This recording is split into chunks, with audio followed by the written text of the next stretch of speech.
Hello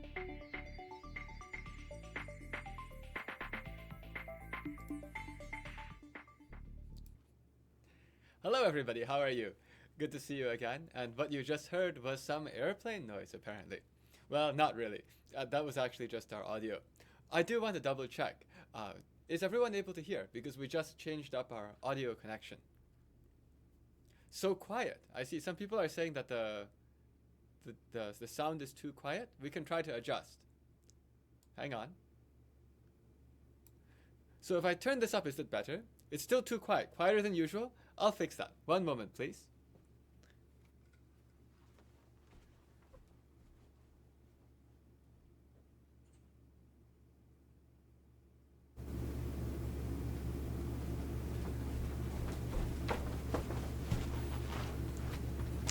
Let's try this. Does this work any better?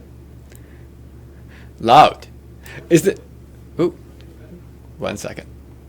Audio noises.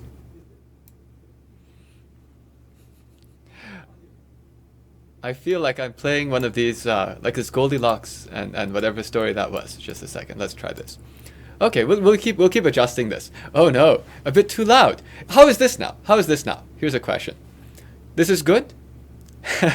Just in between, it's fine. Okay, right. I see. Actually, I see it's getting quite a bit to the red segment, but I'll just draw it down this way, and then we should probably be good. Okay, we'll try to do this louder than usual. Yes. Actually, let me first of all say welcome to everybody. Kind of loud. People are still saying good, perfecto. It seems good now. So first I'll say welcome to everybody who's new. If you're new, this is an unusual YouTube stream where we're going to be talking about math, except that the math is going to be what you suggest. You see, what we do every single day is that there are people who come who are generally learning something like algebra or geometry, and then people ask all kinds of random math questions, and we kind of figure out an interesting way to talk about them using things that are understandable to people who are learning algebra or geometry.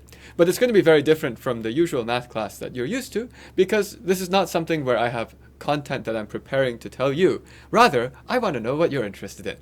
And if you've been here before, you noticed that the audio was different from usual. The reason for that is because we were using all of the equipment here in this studio last night, because some of you know, I'm working on an app to help prevent the spread of COVID-19. And we were just preparing our video about the app, and we have just uploaded it to YouTube. So that was what we were using all of our equipment for, and so I had to recalibrate all of the equipment. Actually, I was even hoping to start on time today. You may have noticed that the funny noises started right on time.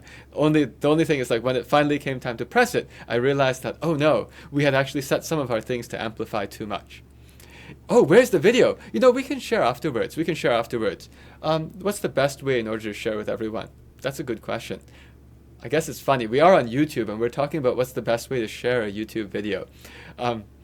Yeah, I think the best thing to do, I can tell you, the best thing to do is just to look at novid.org. I mean, if you look at our app's website, it's novid.org, novid.org. And probably we'll be sharing it on Twitter or something like that in the relatively near future. So if you look on Twitter, we are Novid app, Novid-app. Anyway, that's the way to find it, and if you're curious about that side, we can talk about that another time. But here, let's focus on some math now. What should we talk about? Ooh, I see. So, what do we have here? What kind of questions do we have? Toady Master asked, is there a plane engine in your studio? You know, what was going on is that whenever there's sound that's coming in, the sound needs to be amplified. And what I was doing is I'd set the amplification too high, and that's what was making all of this buzz. But you see, that's related to what I was talking about yesterday. Yesterday I was talking about how your computer can only store sound up to a certain maximum level of amplitude before it starts to clip, and then it sounds really fuzzy. That's what was going on. Other questions?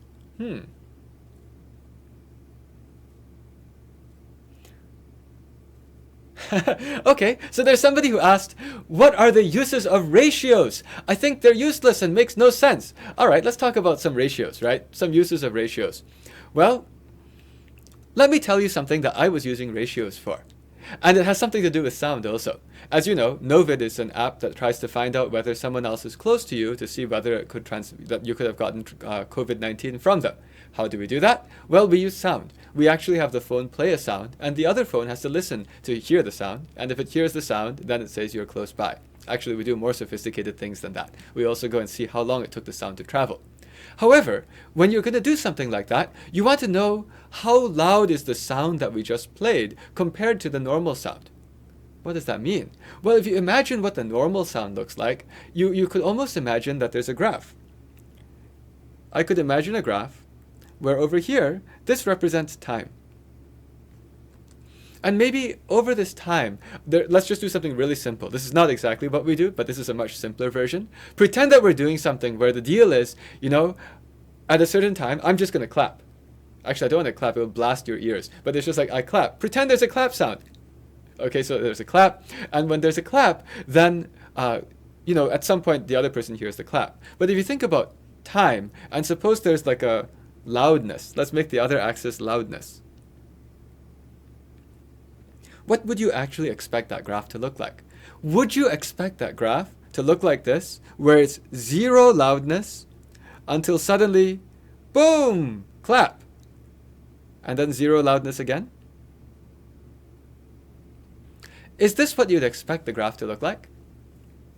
You want me to blast your ears? No, you don't. Actually, it was funny. I was talking to someone who used to work at Apple yesterday, and he was talking about how Apple, when they make the iPhones and the iOS devices, iPads, to play music, they're very, very careful not to blast your ears, because they actually even have sensors that are always sensing how loud things are. It's really interesting. Actually, yesterday when I was talking to the guy from Apple, I learned that Apple does so many interesting things behind the scenes to try to make it so that you have a better experience, but we don't notice. In any case, do you expect the graph to look like this? Oh, why did I do a clap instead of a fart? Well, it's a lot easier to clap on demand.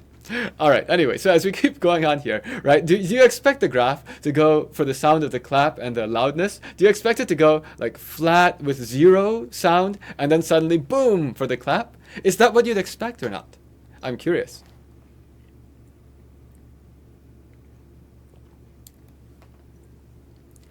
Yes, no, well, well, you guys are funny, but like not quite 0, right? Actually, in this place I'm right now, there's a background hum. I don't know if you can hear it, but there's actually this background hum of just like some ventilation in this building. So you don't actually expect 0. It is not this. Really what's going on is that there's a background hum which is doing something like this, and then suddenly the clap comes. Boom! And then back to the background hum. Does that make sense? Like, that's what would happen. But that's what happens when I'm recording it on my super good microphone, which is right here, which you can't see. But there's actually a microphone right here, just like right under the field of view. In any case, this is an extremely accurate microphone, and it looks like this. And this microphone, by the way, can pick up background noises even when you think you can't pick them up. What if you had like a less fancy microphone? If you had a less fancy microphone which is less sensitive, that can't really pick up all of these things, the less sensitive microphone might pick up a signal that looks like this.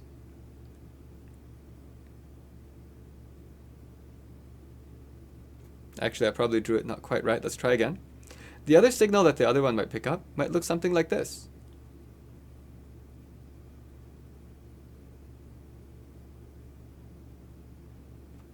Now, what I tried to draw here is that somehow my other microphone, which is less sensitive, what less sensitive means is it's just like whatever the first microphone picked up, which is super sensitive, it looks kind of like it sounds less intense on the other one. In fact, the sensitivity of a microphone is basically telling you how much it can pick up.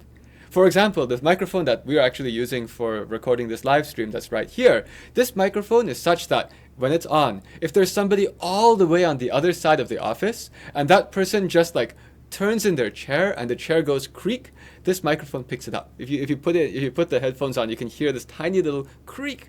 That's how sensitive it is. However, if you use like any old normal microphone, they wouldn't hear anything. So I'm just showing that somehow, depending on the kind of microphone that's on your phone or on your device that's measuring, you might get the green signal or the pink signal.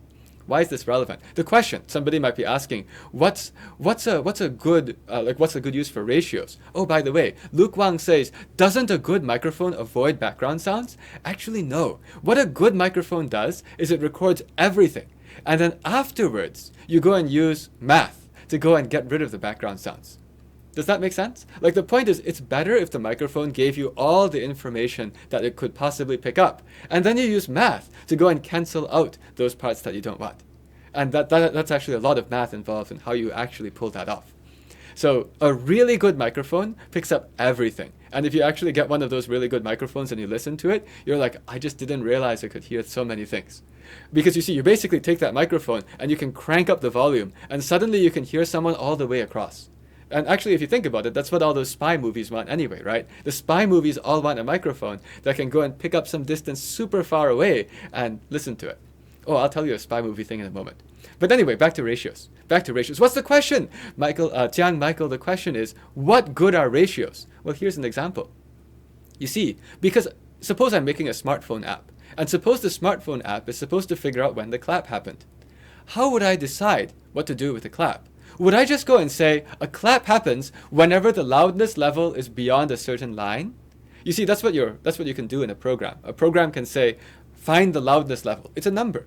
And I could say, whenever the loudness level is above a certain line, then it was a clap. Well, there's a problem. You can't just use a line to decide, because depending on how good the microphone is, some phones are more fancy, some phones are less fancy. You can't just use that line, because sometimes it'll just be like, well, it was a clap for any of the super good microphones, but everyone else didn't notice anything. So you use ratios. You see, what you actually do, I can even tell you what we do. It's pretty fun.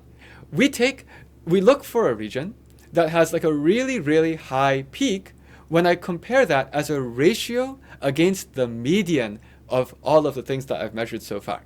This is not like some super secret thing. This is not rocket science either. It's just that if I wanted to know when something was high, I could first calculate the median. Median is sort of a measurement of the average. Median is like the middle number out of all of the loudnesses that we got. And I can go and figure out whether anything is like twice as loud as the median. You see, I'm saying that this is a ratio thing. Ratio is called something is what factor of another one. And the use of ratio is that in this case, what I'm actually doing is I'm calculating the SNR. Do you know what SNR stands for? SNR stands for signal to noise ratio.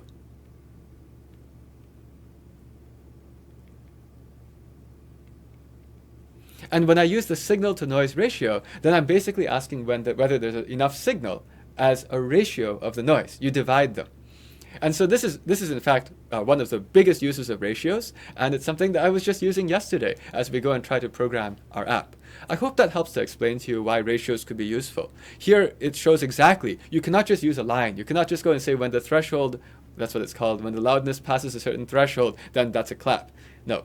Instead, actually what you need to use a ratio. And the signal to noise ratio, the noise is just like the background hum. And the way you find the noise is you just take the median, like you just take the average of whatever those things were back there in the background. And then you go and take the ratio of, like, is there anything which is relatively high like if I divide it by that background. All right, so that's ratios. I did promise you I'll tell you something about like what people can do with those spy equipments. You may or may not know that sound is made by vibrations. So a long time ago, some people had this crazy idea, and supposedly it actually works, where you can hear what people are talking about inside a room because as they talk, the window vibrates. You know what I mean? Like you're sitting in a room, your room probably has a window somewhere, and you're listening to this YouTube video. The YouTube video is making sound go through the room, and it's making the windows vibrate. Yes, somebody mysterious, oh wow, you must be a spy, says use a laser. So in fact, this is what people did. The window is vibrating. The window is vibrating a little bit. And actually, how do you know the window is vibrating? Because if somebody put their ear up against it on the outside, they would hear something of what's going on. Right? I mean, maybe it would be very faint. But the point is, something is vibrating, and that's how the sound would get from the window to outside. All right, so what some people did is they said, use a laser. Lasers are designed in a way that you can find the distance between a point and another point. And the laser can do this because what's called the wavelength of the light. Light is also something that wiggles, but the wiggliness of the light is wiggling so fast that you can actually sense those very short vibrations. So what you do with the laser is you go and see what's the frequency of, what's the vibration, like how much is the window vibrating, and then that's the distance. That's telling you how the distance between your laser source and the window is telling you how that's changing. And then you can use that to just figure out how much the window is vibrating and convert that back into something that you listen to. All right. Anyway, so I hope this is showing that you can do lots and lots of crazy things if you use math and physics together. More questions. What else can we do here?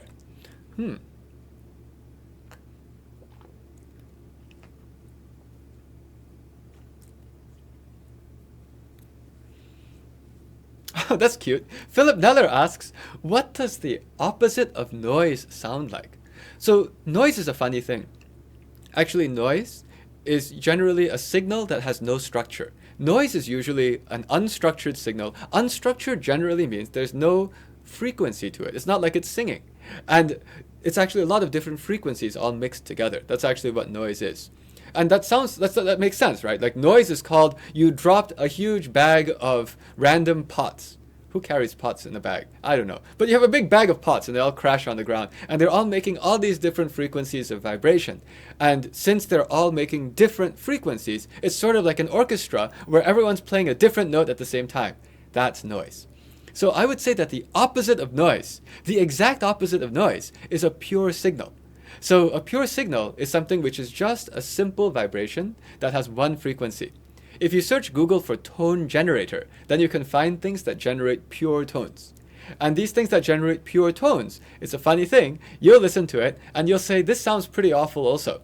We don't actually generally like the sound of just a pure tone. We find that it's somehow too precise. It just feels almost like it's so sharp. But that's actually what I'd call the opposite of noise. Noise is a disorganized jumble of lots of pure tones all mixed together at the same time, and there's no rhyme or reason to it. But the exact opposite of that is something that's fully structured, which is just one pure tone. I actually do recommend going to Google and just like searching for that tone generator, and then you can see all kinds of interesting things. You'll even find out that there are some tones that you can play on that tone generator that maybe you can hear but your parents can't. And that's because human hearing, this is actually also a core part of how the Novid app works. Human hearing, actually for young people, goes to higher frequencies. Like when I was testing this, my 6-year-old daughter would be like, I hear it, I hear it. And I would be like, I hear nothing. So you can have fun with these tone generators. Generally speaking, someone who's really young can hear things that are like 18,000 hertz, but old people can't. So anyway, have fun. What else can we do here?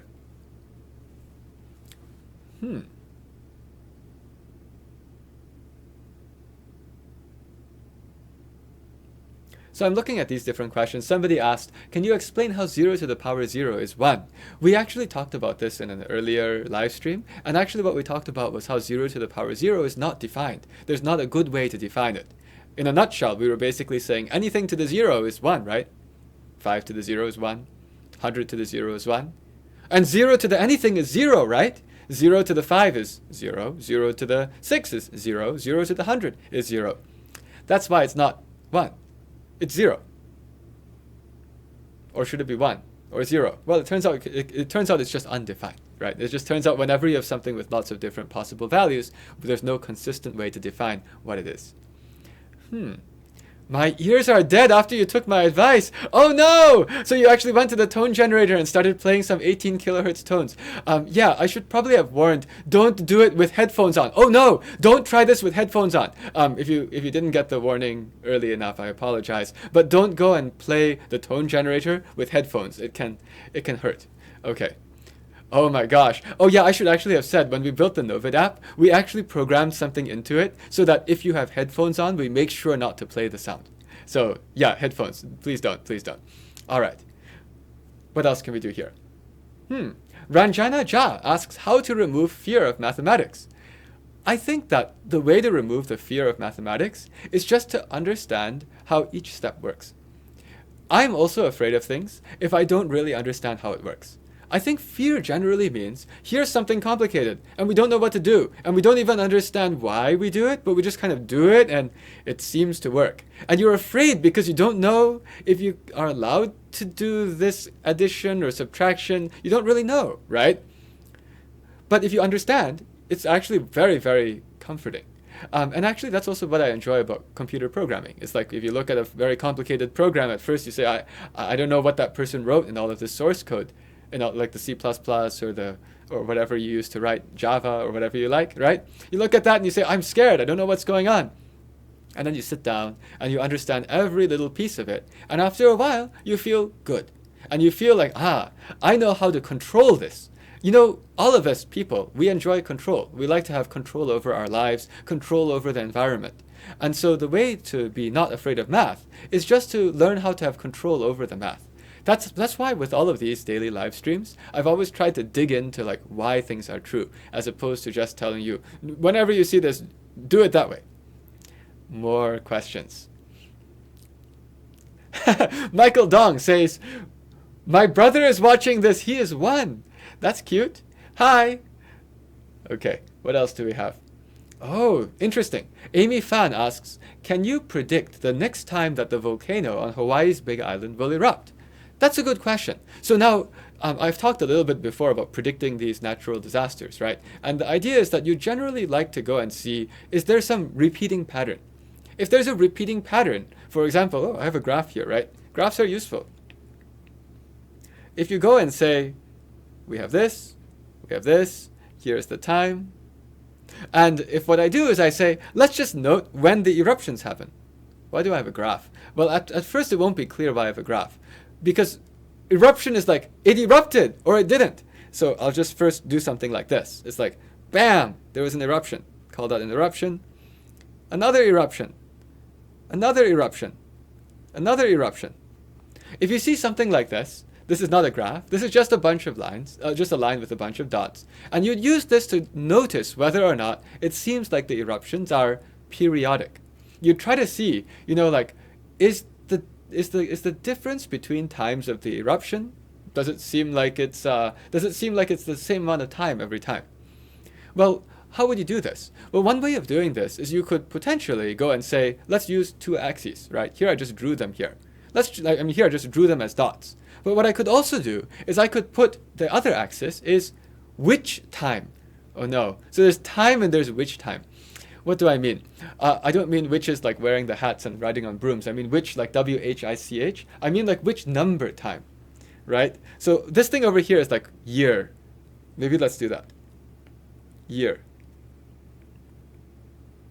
And over here, it's which time. And which time, it's like, when do I start counting? When do I start counting? So maybe I start counting, and this is the first time. And if that's the first time, I would go and say, here's a 1, here's a 2, here's a 3, here's a 4, and I'll start to draw points. This is a point, this is a point, this is a point, and this is a point. Let's pretend that those were actually drawn so that those heights are actually corresponding. That's my goal. So I would actually draw all of these points. So if I look at these pink explosions, it's hard to tell, like, what's the time between the explosions. But if you look at these dots, there's something you want to do. You want to draw a line of best fit. We actually talked about that on another one of these daily live streams at some other point during our season. And you can draw this line that goes through all of these points, and it's the line of best fit in the sense that after I draw the line,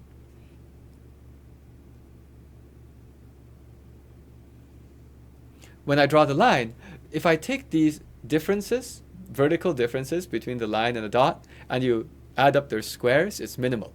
So that's just like a line of best fit. But once I draw this line of best fit, now I could go and say, oh, what's the slope of this, right? The slope of this line will tell me the 1 over of how often the volcano erupts. What do I mean 1 over? It's the reciprocal. In the sense that if I look at the slope is the rise divided by the run, and the rise of 1 divided by the run, well, the run would be how much time is there between explosions on average. And so that would be how I would try to figure out, what's the frequency of explosion for a volcano. But now, oh no, people, I really should have warned people not to blast sounds into their ears. I apologize. I sincerely apologize for that. But now to continue this thing here, it's like that's how I would figure this out. But your question was actually about Hawaii. Hawaii is a funny situation. Hawaii has lots of different islands, right? What does Hawaii look like? I'm going to try. Hawaii is HI, right? Hawaii, isn't it like a bunch of islands like this? Is that right? I don't actually know how many islands there are. So there's the big island. What's the big island called? There's something called Oahu. There's something called Maui. What's the big island called? Is it just called the big island? I actually don't know.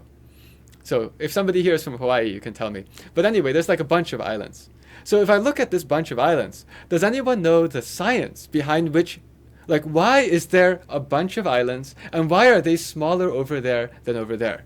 Oh, the big island is actually called Hawaii. Okay, great. So is it like Hawaii and Oahu and Maui and Kauai or something and it just keeps going?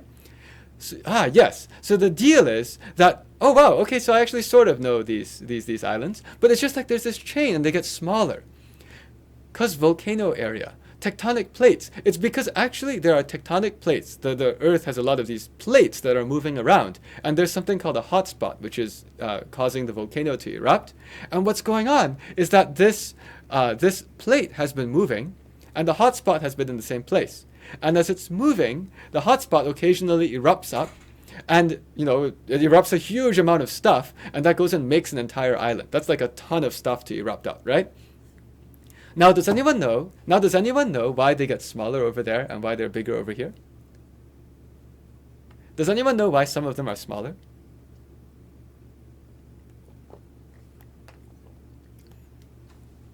It's not because somehow the hot spot got more intense. It's sort of, yes, exactly, thank you. It's sinking or erosion. You see, because the volcano is now here. So this is where it's making stuff, like stuff is coming out of the ocean. But I don't know how long ago, many years ago, the whole thing was such that the hot spot was over here. Or rather, what that means is that was over here, right? So the whole thing was over here like a long time ago. And the hot spot put out stuff, and it made like a nice island. But then it kind of moved on. And when it moved on, there's not any new stuff coming there anymore. So it's just eroding away, and it's becoming a smaller island. But why did I bring that up? The reason I brought that up is because then that means that my prediction here will probably be correct in the short term. But because I know in the very long term, at some point, you'll get another island over here. So I cannot just go at a straight line to what we call extrapolate. This is why when you draw lines, the safest thing to do is to draw a line and to go and decide on what might be true in between. Like things that happened here and there generally let you estimate what happened in between. You can extrapolate a little bit. Inside it's called interpolate. Extrapolate is to go outside. You can go out a little bit, but you generally can't go out too far. Because, for example, if I went out to say, you know, I bet that Hawaii is going to have this eruption in like, I don't know, like a trillion years. I'm not entirely sure that the world will be the way it's supposed. The world will actually not be the way it is in a trillion years because the sun is going to burn out in another 5 billion years, and then after that, goodness knows what's going to happen. So anyway, that's how I think of this scientifically. More questions. What do we have?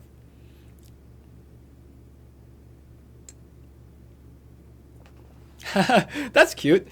Somebody asked, do mathematics professors, so Krish asked, do math professors or math majors have a friendly rivalry with people from other majors? Professors generally don't have a friendly rivalry in the sense that we really enjoy talking to people anyway. And so I wouldn't say that there's any rivalry between the professors in math or in physics or anything like that. In general, like once you're at the professor level, you look at somebody else and you're like, wow, they know a lot about what they're doing. And so if I ever wanted to do some work with them, I would respect what they say. There's not a rivalry. Within the actual majors, I don't think there's that much rivalry going on at the university that I work at. At Carnegie Mellon University, generally, a lot of the people who are other majors are also studying math. We actually have tons of math majors who are also physics majors or also computer science majors at the same time. So I don't think there's really a rivalry. People don't need to. Actually, well, at least among the students that I work with, everyone's very confident that at the end they'll be able to find something interesting to do. So there's no point having a rivalry.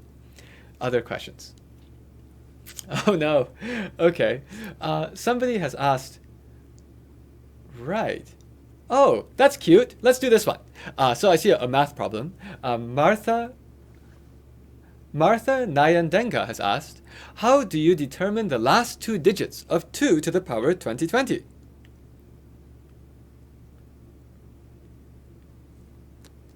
Okay, so now I need to find the last two digits of this number.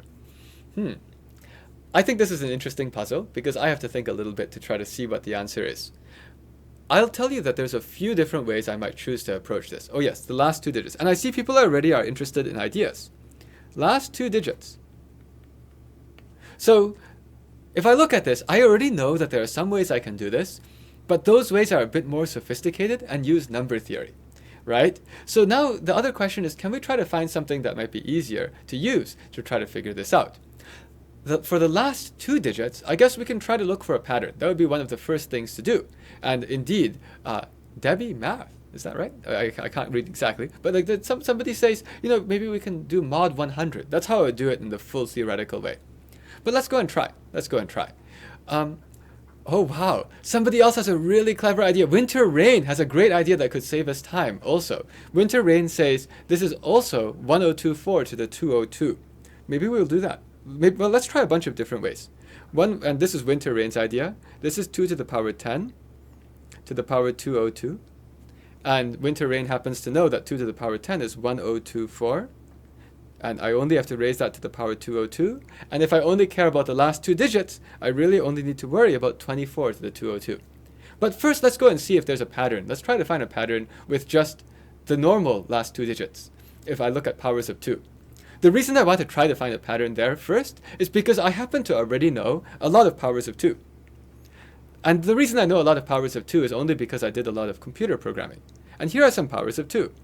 2 to the power 0, 2 to the power 1, 1, 2, 4, 8, 16, 32, 64, 128, 256, 512, 1024, 2048, 4096, 8192, 16384, 32768, and 65536. This is 2 to the 16th. Okay, so here's a whole bunch of these so far. I've gotten all of these so far. Can we find any kind of pattern? By the way, this list all the way down is going up to 2 to the power 16. And 16 is important because a long time ago, the biggest number you could store in a computer was around 2 to the power 15 if it was a signed integer, and around 2 to the power 16 if it was an unsigned integer. So I had to know all of these. Okay, is there a pattern? Well, let's look for some patterns. Does anyone see any interesting patterns? Well, one thing is that 01 is just annoying. There's no other thing that has a last digit of 1. I mean, come on. Powers of 2 have to be even, right? So let's cut that one off. That one is just weird. After that, they are just normal powers of 2. Now when I look at this, yes, thank you, Toady Master. 2468, 2468, 2468. That's nice. So if there's 2468, 2468, let's first of all find the last digit of the number you asked for, and then let's see if we could figure out the second last digit. I wonder if there's any kind of pattern. You want the last digit of 2 to the 2020. So it's going 2468, 2468, 2468. What I care about is what 2020 is when I divide it by 4, right? It's like I want to know what the remainder is when I divide by 4. And 2020 is a multiple of 4. It's 505 times 4. So in that case, I should know, see, this is 2 to the power 1.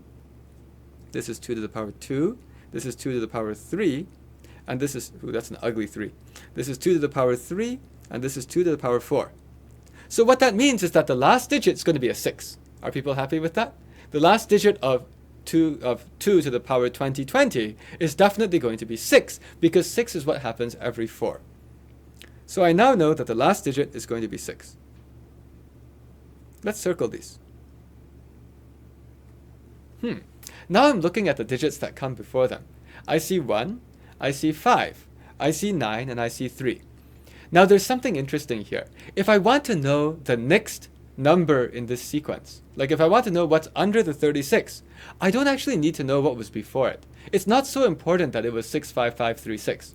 For the next number, I would just go and take that and times another 2. But oh my gosh, people here have found a pattern already. You guys are so fast. You said, well, the 1 goes to the 5 by plus 4. 5 goes to the 9 by plus 4. 9 plus 4 is 13, which leaves a 3.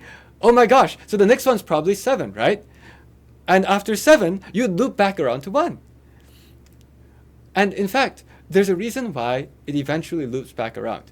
The reason it eventually loops back around is I just said, if I know one of these numbers, I know the next one. So the instant that I get a repeat, then it's just going to continue to recycle. The reason it continues to recycle is I already know what would come after that one. So we don't have much more to do. Actually, if this is the case, let's just finish it. I just want to see that it's really true. After 36, then it's 72. After 72, you double that, you get 144, but drop the 1 because I care about the last 2 digits. 88. 88 times 2. Let me tell you how I'm doing this fast. 88 times 2 is 8 times 11 times 2. Right? I'm just going to tell you how I'm doing it fast. 8 times 11 times 2. That is equal to 16 times 11. And there's an easy way to multiply by 11. You just put the sum of the 2 digits in between, so it's 76. By the way, that was another one of these that ends in a 6, and it confirms your pattern of adding 4. Now, after 76, what is this? 2, oh, this is hard. Is it 52? I hope so. If I'm wrong, please correct me. Oh, that makes sense, because 75 times 2 is 150, and so 76 times 2 is 152. Okay, and this is 04. Wait, what just happened? Something is wrong. It looped back around. Oh, that's interesting. That's interesting. I was like, how did I loop all the way back around? I looped back around and I got to 04. Why didn't I get to 02? There's a reason. It's because, and that's actually where I stopped. I said, wait a second, shouldn't I be making it so that I loop back around and hit something that I had before? Well, no. The reason that it's no is because 02 will never, anything ending in 02 will never be divisible by 4. And it turns out that if we take powers of 2, of course they're divisible by 4. Similar reason to why I can never get an 01. So actually, I would expect that the first 2 are weird, and after that it goes and it loops. And so once I have 52 and 04, it would just keep going. 04 would go to 08, right? And then it's just going to be the same as before. Okay, so then once we know that, then what we say is what kind of a pattern is going on now? Well, the 6s will go 1, 5, 9, 3, 7, and so on. Which 6 do we end on? The way we did that, the way we knew we ended on a 6, is we said we were doing 2 to the 2020. We took 2020 and divided by 4. And that was 505. Now with the 505, I would just go and say I'm going 505 of these along. And it starts out being a 1 and then a 5, right? Can you see which one it would be?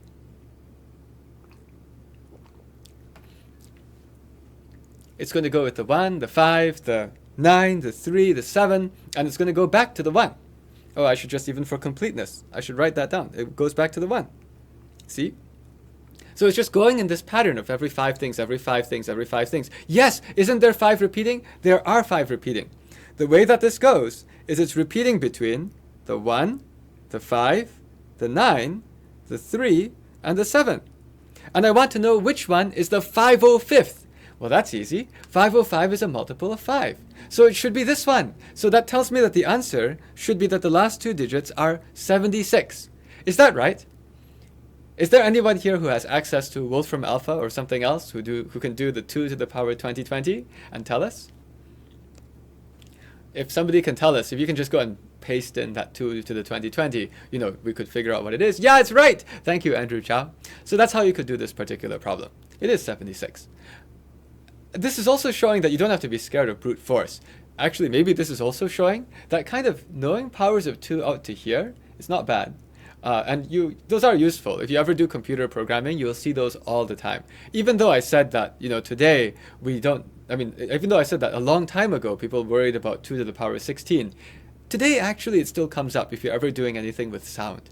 Or if you're ever doing anything with Bluetooth, which is what I had to learn how to program in order to do this Novit. All right. What else can we do? Oh, you're funny. Andrew Chow said, my calculator just said infinity. That's too bad. Okay. All right. What else can we do here? More questions. Sophie Chang, why do math contests always use the year it is taken in their problems? Well, it's because, I guess, it's a way of always having new problems. You see, because otherwise, if you can choose any number, at some point you run out of the interesting numbers. And so a lot of math contest makers will go and think, is there anything interesting in the current year? And here's something that doesn't happen. It's very rare to get a math contest problem that uses next year's year. I mean, like, how often do you see that? How often do you see a math contest problem that has, like, the next year inside it? It doesn't. And that's because they're saving that for next year. So ultimately, the purpose of the year is to go and give some, like, cute thing that you could do every single year. And who knows? Well, it looks like, unfortunately, this year, a lot of the math contests aren't happening. But 2021, that'll be an important one.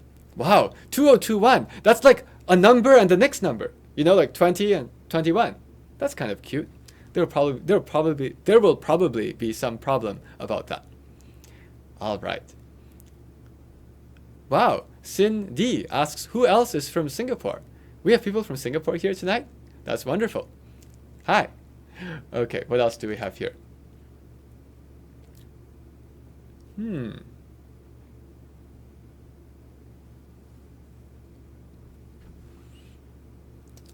Oh, this is neat. Somebody asked, so Ravi Shankar Kumar asks, what is the remainder when you divide 3 to the power 703 by 80?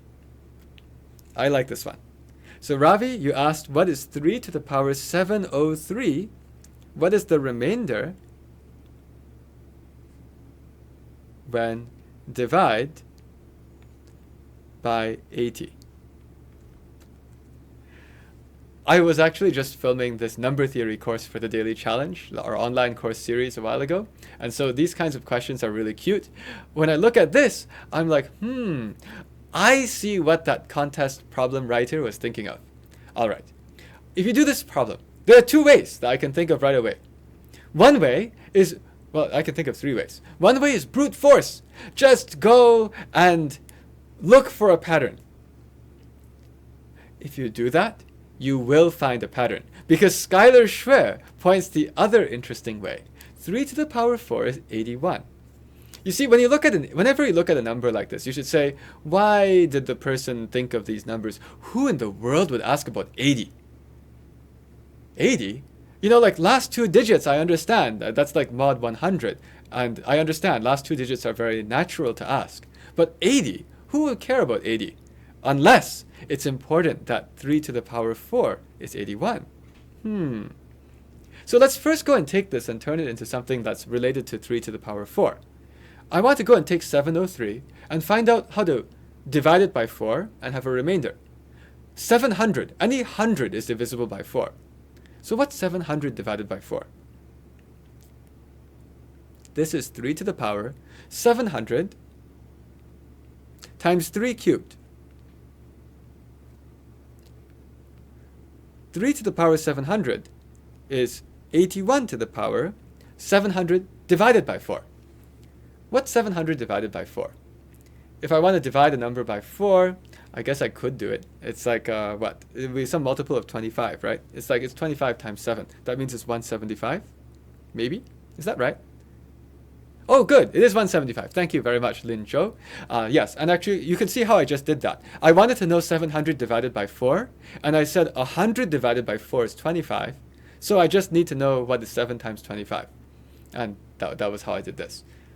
If you want to know how I did 7 times 25, this is now circular. I divided 7 by 4. So I guess that's not getting me any shortcut whatsoever.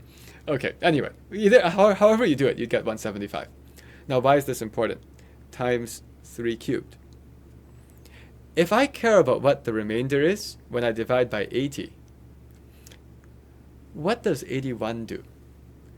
So 81, when I divide 81 by 80, it's 1. And it has a remainder of 1. You see, if I care about the remainder when I divide a number by something, and I have a very complicated expression I want to figure out, this is just 81 times 81 times 81 times 81, lots of 81s, times 81 times 3 cubed is 27. But when I go and multiply 81s together, if I only care about the remainder when I divide by a number, I only have to multiply the remainders. And this is something that we explained in great detail in this online course in the number theory. So this one I don't want to go into here. We actually spent like half an hour explaining why this works. But if I look at this here, each of these numbers is just 1 when I divide by 80. So when I divide by 80, it has remainder 1 times 1 times 1 times 1 times lots of 1s times 27. That must be your answer. So the answer to the whole thing, like this looks horrible, 3 to the power 703. Well, it's okay. When you divide by 80, it's just a bunch of 1s. So it's just like 1 times 1 times 1 times 1, and then times 27. 27. Okay, great. What other questions can we have here?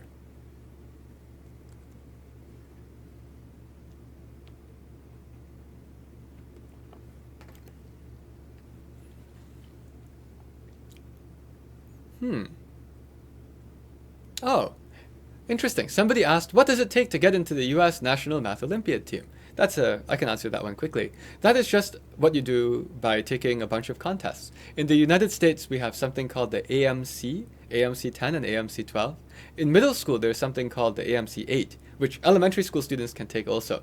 And the AMC 8 is like has a bunch of interesting questions. And the AMC 10 and AMC 12 let you try to take another contest. Like the prize for doing well on the AMC 10 or AMC 12 is you get the right to go and take an even harder contest, which is 3 hours long and has 15 impossible questions on it. That's called the AIME. And if you happen to do well on that contest, you win a prize. The prize is called, you get to take an even harder contest. And that even harder contest is 6 questions long and 9 hours long. If you happen to do really well on that contest, meaning you place in like the top 60 in the US, then your prize is you get to take even more hard, long contests. And as you do that, those are at the National Math Olympiad Training Program. At some point, you go and take 3 days worth of questions. Each day has 4.5 hours to do 3 questions. And if you do well on that, guess what your prize is? You get to do even more hard contests. And then you do some more hard, long contests that are in December, and then in January, and then in February, and then in March, and then in April. Each of those looks something like, 4.5 hours long, 3 questions. And finally, we add up those last scores, and we find out who are the top 6 in the United States of America. And their prize is that they get to go and take another hard, long contest. And that's called the International Mathematical Olympiad, where they represent the country to go to the international finals. And you know what your prize is? If you do really well on that, you get to feel good. What I mean is, like, we don't do this for like some super great prize anyway. There's like no prize money, there's no scholarship. Oftentimes the news doesn't even talk about you. However, it's just a certain thing that you do to try to show to yourself that you can conquer the impossible. So all of this is just about challenging yourself, really. I mean, I just told you the prize for every level is to go and take a harder contest until the end. And at the end, you're just like, yes, I feel good that I did it. And this is all showing that no matter what level you get to, you should still, challenge yourself and then feel good and prove to yourself what you can do.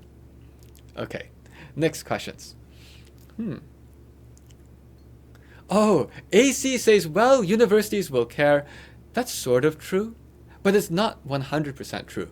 You may have heard that there are some famous universities that even after somebody got a gold medal at the International Math Olympiad, those universities still said no. So unfortunately, it is not enough just to do those things to get into the universities. In fact, there are plenty of people who don't do those things at all and get into universities. The main reason to do those things is so that you can learn to solve really, really hard problems. And that's more powerful and more useful than even the university itself. So right now, especially in the time you have, if you have more flexible time to decide what to do, right now is when you should go and try these hard contests, because it takes a lot of time to go and get good at them. And eventually, when you're good at them, you can use what you've learned to do really hard things. And those really hard things are much more interesting than getting into a university.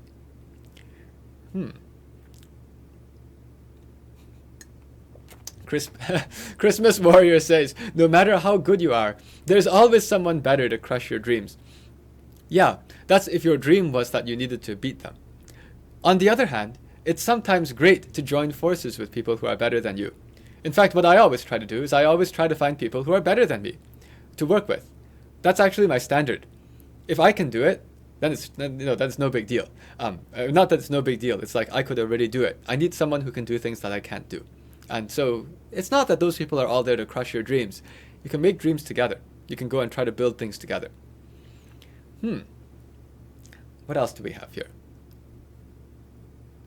I'm trying to think, what are some good questions that we have here? Yeah. So Jose has asked, what should you use to prepare for math contests? The best way is to make sure that you're always working on problems for which they're hard for you, but not impossible. And this is the advice I've been given for many, many years. You want to always find ways to think about something that makes you have to try, not just look at it and be like, I'm done, right? And you should learn what that feeling is. You should learn that sometimes you look at a problem and you say, I know how to do these things. That's not so much. And you should also know what it means to look at a problem and say, good gracious, there's no way I could solve that now in my life, even if I had a year. Don't do those, right? So you go and aim something in the middle. Some people use books. Some people go online and find old problems. We actually went and made a course. We made an entire course that will go and teach all of these different techniques. But ultimately, however you choose to do it, the key is to make sure that you're challenging yourself all the time. So somebody asked, does hard mean not possible, right? Not quite. To me, the most interesting challenges to attack are the ones that are supposed to be hard, they're the ones that you're supposed to have difficulty doing. You know, like I talk about how we're making this app to try to stop COVID-19. On the day I decided to start making this app, I already knew that it would be very hard to get Google or Apple to accept. Actually, there were newspaper articles saying that Google and Apple will not accept. That's okay. I have an idea that I think the world would like to use. So challenge is accepted, and we're going to try our best to get this innovation into the hands of everyone else. That's an example of hard, right? So I'm just sharing with you, it's like in your situation, you know what a problem is when it's hard and when it's easy. And you go and try, like just keep trying anyway. And you'll learn that even things that are supposed to be hard, if you go and try hard enough, you might be able to try hard enough and crack it open. Okay. I see a math problem that's flying around here. Why is 0 factorial equal to 1? I think I might have talked about this before on a live stream, but I can just quickly, this is relatively quick to talk about. So why is 0 factorial equal to 1? It's so that I can be consistent. You see, because if I want to know what is 5 factorial, oh, that's easy. That's just 5 times 4 factorial. Then what's 4 factorial? Okay, fine. It is equal to 4 times 3 factorial. What's 3 factorial? That's equal to 3 times 2 factorial. How about 2 factorial? That's equal to 2 times 1 factorial. And what's 1 factorial? Well, that's 1. This is one way of doing it. But it's actually quite useful to also be able to say what is 0 factorial. And the reason is because factorial is the number of ways, if I have a bunch of things, to rearrange them. You know, if I've got like 3 people, the number of ways they could stand in a row is like, actually it's really hard to move my fingers in all of the 3 factorial ways. I'm trying very hard. This is a hard thing. Ooh, okay. But anyway, it's like 3 factorial. That's like 3 times 2 times 1 ways to rearrange 3 people in a line. 2 factorial is the number of different ways to rearrange 2 people in a line. 1 factorial is the number of ways to rearrange 1 person in a line. And do you know how to rearrange no people in a line? It's like this. See? There's one way. This is the one way. So the point is that somehow the one way can also be nothing. It's actually possible to say that the set of solutions to something exists, and it's like the set happens to be empty. And in this case, the set of permutations, there's like one way to not permute anything. So somehow it makes sense to go and say, 0 factorial is 1 from that perspective also. But it also makes sense if you wanted this to continue. If you wanted to say 1 times 0 factorial, then you would be able to consistently put 0, put that 0 factorial was equal to 1. So it's like a convention that helps us to do a lot of things. For example, at some point, you'll also learn that there are some ways to calculate the number of ways to choose a subset of things. And then you'll see formulas. You'll see formulas that sometimes look like this. 5 factorial over 2 factorial, 3 factorial. This is the number of ways to go and pick 2 things out of 5 things. But there's also a way to pick 0 things out of 5 things. And that would be 5 factorial over 5 factorial over 0 factorial 5 factorial. And so it's just convenient to be able to say that the 0 factorial is 1, because then that lets us use the same formula again. In math, we generally want to be able to define something and use it for as many things as possible without making contradictions. And defining 0 factorial to be 1 is useful in that regard. Okay. Other questions? We're towards the end now.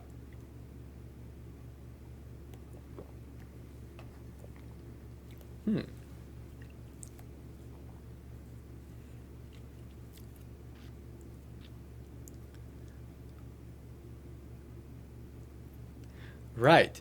So I see that there's a bunch of these different questions that have... So there's a bunch of people who ask about things like, what's this 1 over 0? I'll just quickly answer that in that there's some reasons. It's like if I take 1 over a really, really tiny number, there are two kinds of tiny, positive tiny and negative tiny, like 0.0001 and negative 0.0001. And if you take 1 divided by each of these, you get completely different answers. So it's hard to define that 1 over 0 is something nice. What else can we have here? Spencer Dick asks, can you solve a Rubik's Cube? Yeah, a Rubik's Cube. The thing that has like 3, 3, 3. I personally don't know how to solve a Rubik's Cube, but I have observed that other people have solved these things, and I think it's quite neat to see that some people decide they like to do it as fast as they can.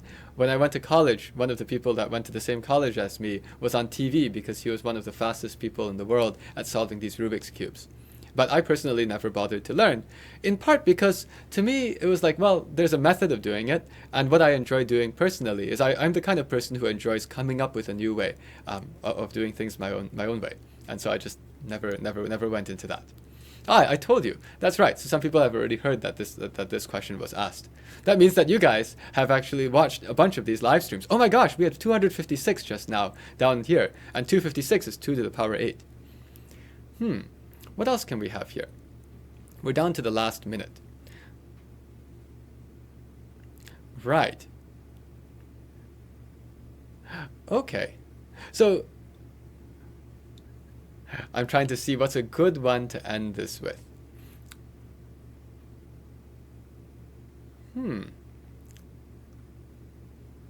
Okay. So I think yeah, let's give this one. Let's give this one, which is a nice soft ending, right? So it's like, would you give math another name? Yes, I would actually. I would call it thinking.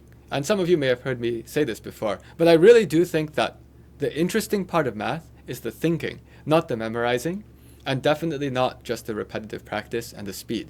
It's the thinking. It's where I get to look at a problem that you guys provide, and where I don't know the answer, but I enjoy the act of trying to think my way through it. And that's fun. And not only is that fun, that's powerful. That's what we need in this world. We need people to be able to think about new problems and come up with new ways to do things, and hopefully new things that will help us all as a civilization. So I would rename math as thinking, and that would put everybody into a world where they're all thinking about, how do I actually think about the math, right? You look at a math problem, you think about it. That's what it should be. It shouldn't be that you look at a math problem and you try to remember, wait, how do I always do these? Oh yeah, that way, now I'm done. No. You should think. And that's also why, if you've watched the way that I run like these live streams on the weekends, or if you are people who watch our online course, you'll see the entire purpose is to keep giving questions that you have to think about. And when I choose questions to pick out from the live stream, the ones that I get the most excited about are the ones that I have to think about also. So I've said the word think a lot of times. That's what I would rebrand it as. And if you do that, then hopefully a lot of people will start to say, this math is actually kind of interesting. This thinking is kind of interesting. Because people do. Like, thinking is a good thing. People do hopefully think that thinking is worthwhile. Okay. Well, with that, I'm actually going to, unfortunately, have to go on and continue thinking about how to stop COVID-19. But it's a real pleasure to be able to always talk to all of you guys. And I hope that you're all hanging in there well, especially as we're living in this very weird society. Who knows how long it's going to last, but hopefully all of us can think about ways that we can do, ways that we can put in to help. Good luck, everybody, and I'll see you all tomorrow. See you.